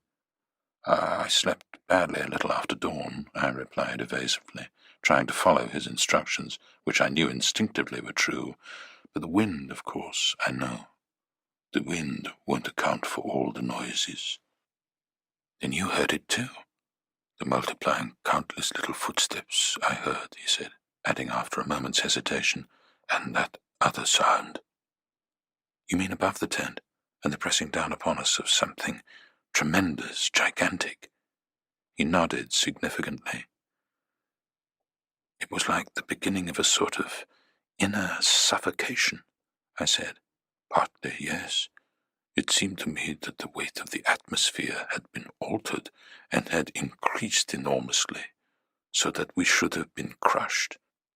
And that," I went on, determined to have it all out, pointing upwards where the gong-like note hummed ceaselessly, rising and falling like wind. "What do you make of that?" "It's their sound," he whispered gravely. "It's the sound of their world, the humming in their region. The division here is so thin that it leaks through somehow, but if you listen carefully, you'll find it's not above so much as around us. It's in the willows. It's the willows themselves humming, because here the willows have been made symbols of the forces that are against us." I could not follow exactly what he meant by this, yet the thought and idea in my mind were beyond question the thought and idea in his. I realized what he realized, only with less power of analysis than his.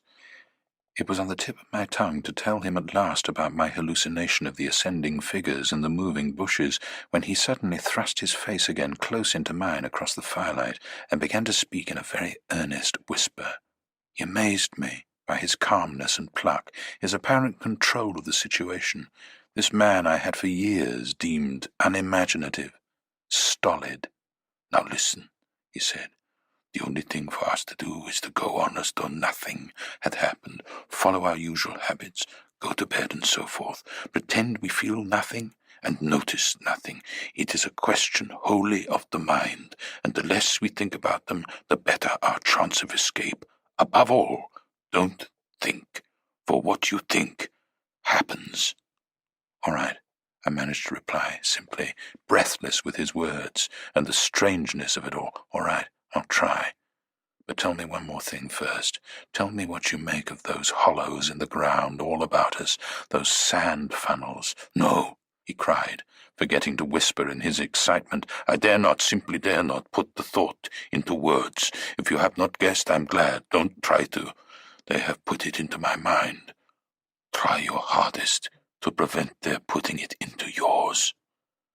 He sank his voice again to a whisper before he finished, and I did not press him to explain. There was already just about as much horror in me as I could hold. The conversation came to an end, and we smoked our pipes busily in silence. Then something happened. Something unimportant, apparently, as the way is when the nerves are in a very great state of tension, and this small thing, for a brief space, gave me an entirely different point of view.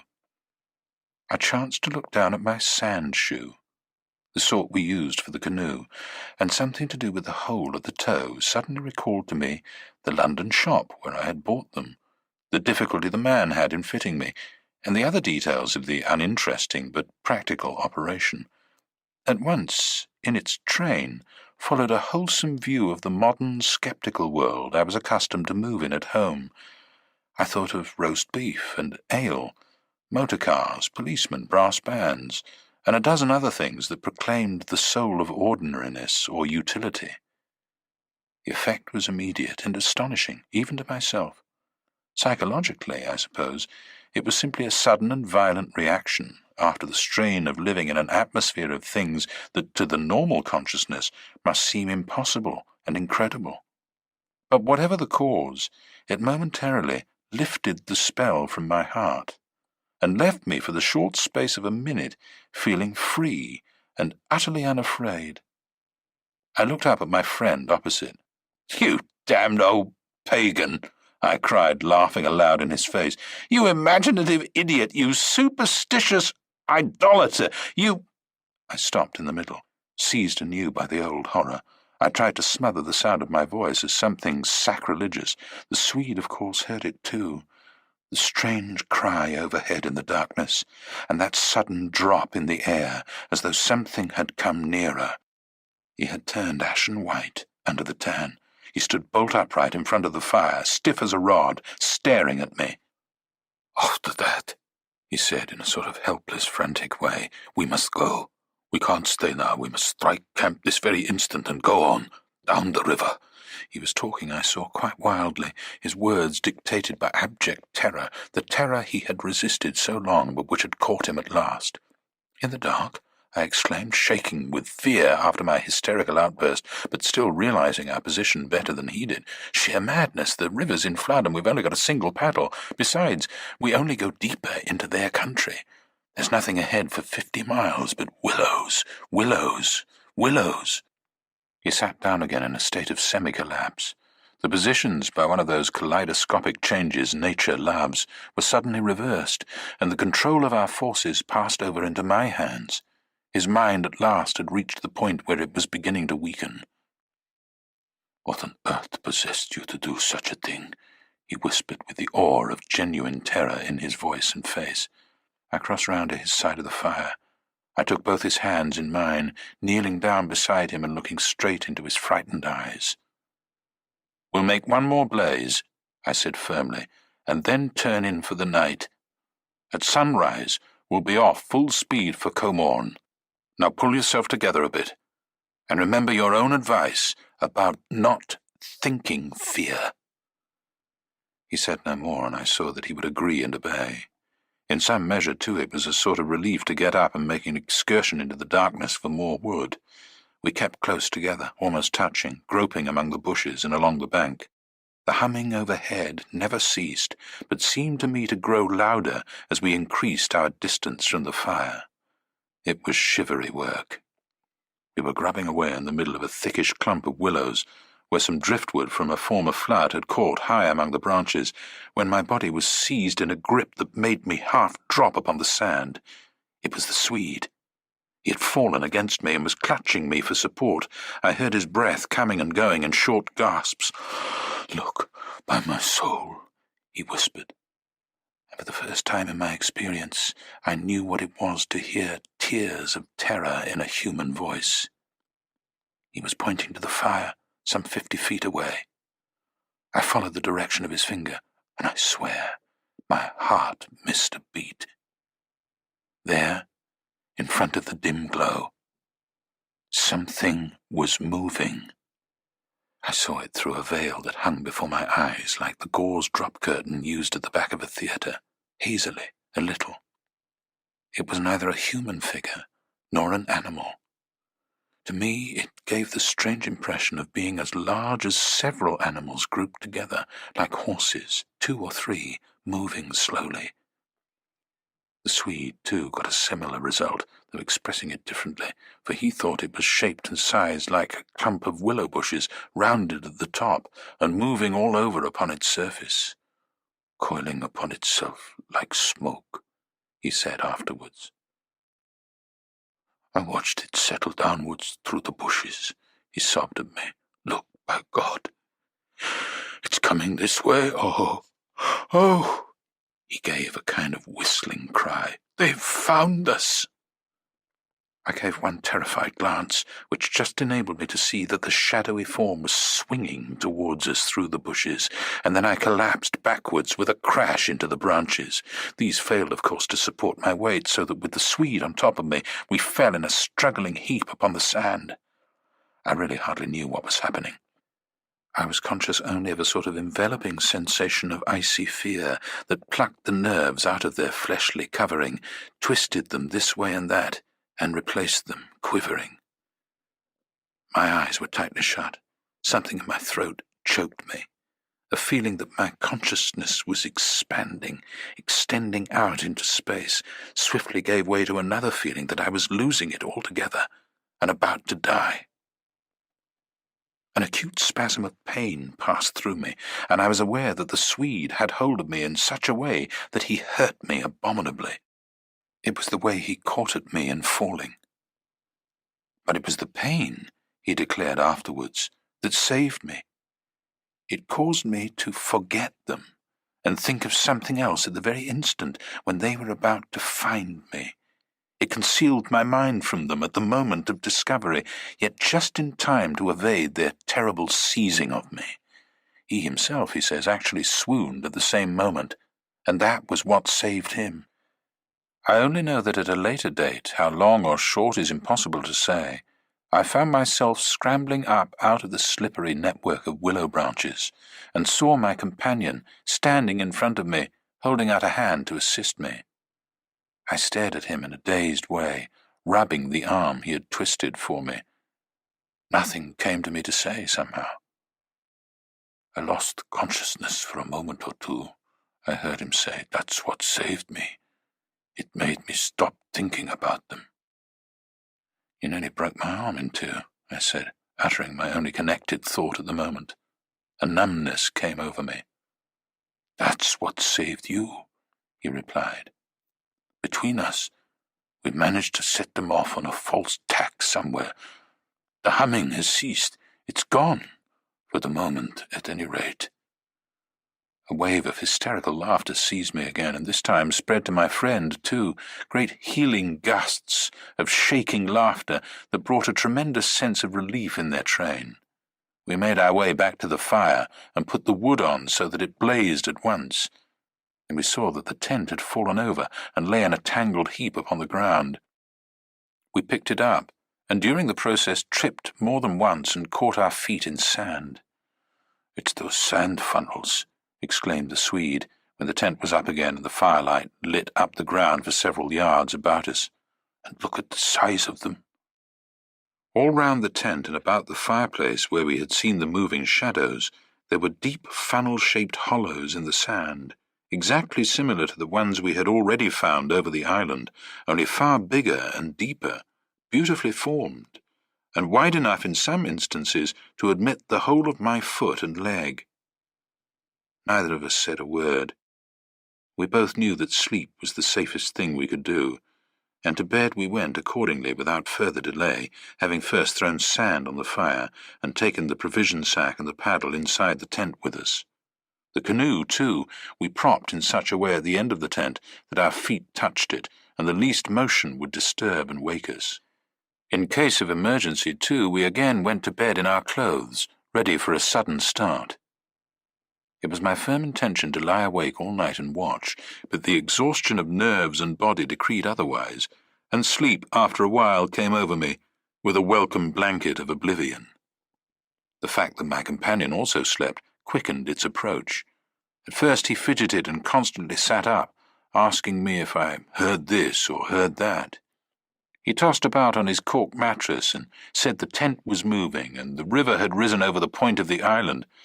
But each time I went out to look, I returned with the report that all was well, and finally he grew calmer and lay still. Then at length his breathing became regular, and I heard unmistakable sounds of snoring, the first and only time in my life when snoring has been a welcome and calming influence. This, I remember, was the last thought in my mind before dozing off. A difficulty in breathing woke me, and I found the blanket over my face, but something else besides the blanket was pressing upon me, and my first thought was that my companion had rolled off his mattress onto my own in his sleep. I called to him and sat up, and at the same time it came to me that the tent was surrounded. The sound of multitudinous soft pattering was again audible outside, filling the night with horror. I called again to him, louder than before. He did not answer, but I missed the sound of his snoring, and also noticed that the flap of the tent was down. This was the unpardonable sin.